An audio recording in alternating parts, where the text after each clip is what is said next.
नमस्कार। मैं राजेंद्र प्रसाद द्विवेदी शिवपुरी से आपके बीच में आज पुनः उपस्थित हूँ। पूज्य गुरुदेव ब्रह्मलीन महात्मा नारायण दास जी महाराज की पुस्तक साधक प्रश्नोत्तर शतक, जिसमें साधकों के 100 प्रश्नों के जवाब गुरुदेव द्वारा दिए गए हैं, उनमें से 54 प्रश्नों के जवाब पिछले एपिसोड तक उपलब्ध करा दिए गए हैं।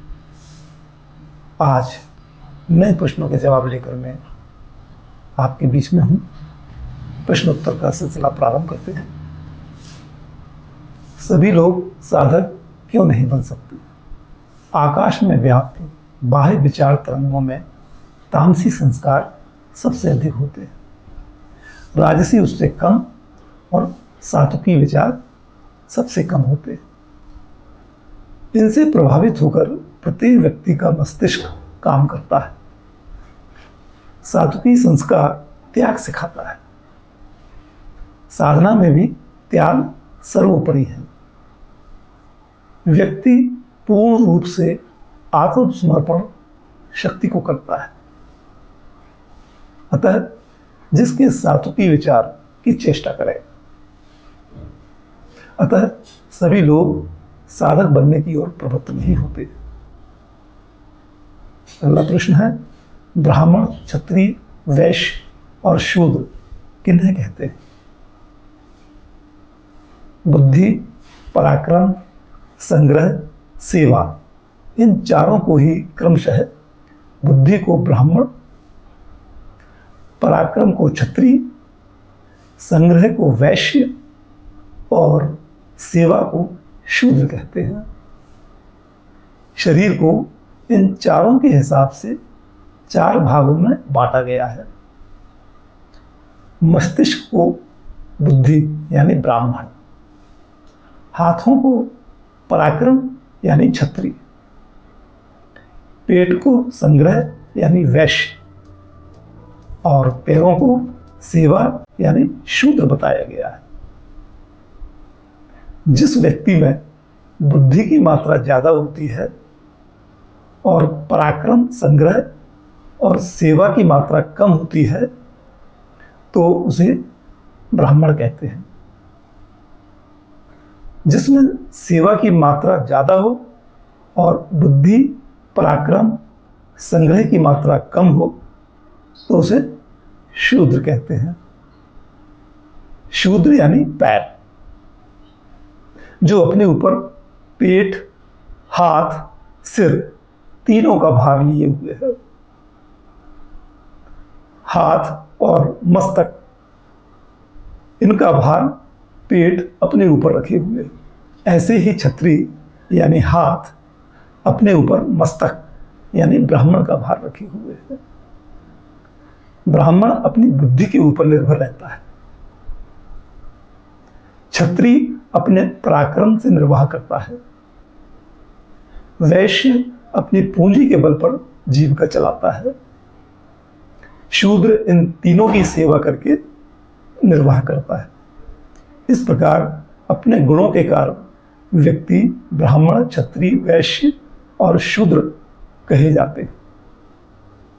अगला प्रश्न है, क्या अपने अपने गुण के अनुसार कर्म करते हुए मनुष्य सिद्धि प्राप्त कर सकता है?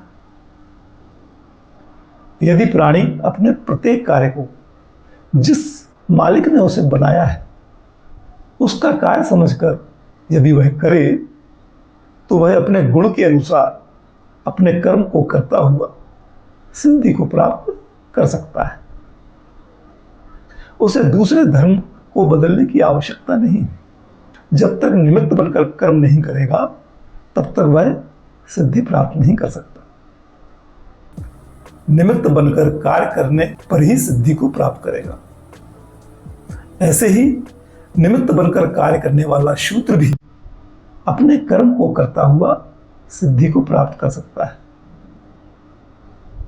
अगला प्रश्न है, लोभ को नरक का द्वार क्यों कहा जाता है? लोभी मनुष्य प्रत्येक वस्तु को अपनी समझता है। ऐसे व्यक्ति में मैंपन की भावना बहुत ज्यादा होती है और बाद में वह उग्र रूप धारण कर लेती है। अतः लोभ को नरक का द्वार बताया गया है। लोभी परमात्मा के दिए हुए द्रव्य को अपना समझने लगता है, इसलिए वह दंड भोगता है। अगला प्रश्न है, साधना गुप्त रखना क्यों आवश्यक है? यदि साधना का प्रदर्शन सबके सामने किया जाएगा तो साधक की लोग प्रशंसा करने लगेंगे। प्रशंसा करने से उसे अभिमान आएगा, जो उसकी साधना वृद्धि में बाधक बनेगा। हाँ, प्रशंसा के समय यदि साधक को यह ध्यान रहता है कि यह प्रशंसा भी माँ भगवती की प्रेरणा से हो रही है और प्रशंसा माँ की ही हो रही है, मेरी नहीं, तो साधक अवश्य अभिमान के वशीभूत नहीं होगा। अतः यदि साधना को गुप्त रखा जाए तो प्रशंसा से होने वाले अभिमान की वृद्धि का प्रश्न ही नहीं उठेगा। पिछले एपिसोड में शंकर भगवान के ऊपर बेलपत्र चढ़ाने के संबंध में बताया गया था, जिसे और स्पष्ट करेंगे। शंकर जी का मतलब है मस्तिष्क के स्वामी से। प्रत्येक जीव के तीनों प्रकार के विचार, सतोगुण, रजोगुण, तमोगुण, मस्तिष्क में एकत्रित रहते हैं। इन विचारों द्वारा ही व्यक्ति के सारे कार्य होते हैं। बेल पत्री में भी 3 पत्ते होते हैं, इसीलिए तीनों प्रकार के विचारों के प्रतीक अपने संपूर्ण विचारों को भक्त शंकर जी को समर्पण कर देता है। अतः बेलपत्र आत्मसमर्पण के रूप में चढ़ाने की प्रथा है। आज के लिए इतना ही। अगले एपिसोड में नए प्रश्नों को लेकर उपस्थित होंगे। तब तक के लिए जय सिया राम।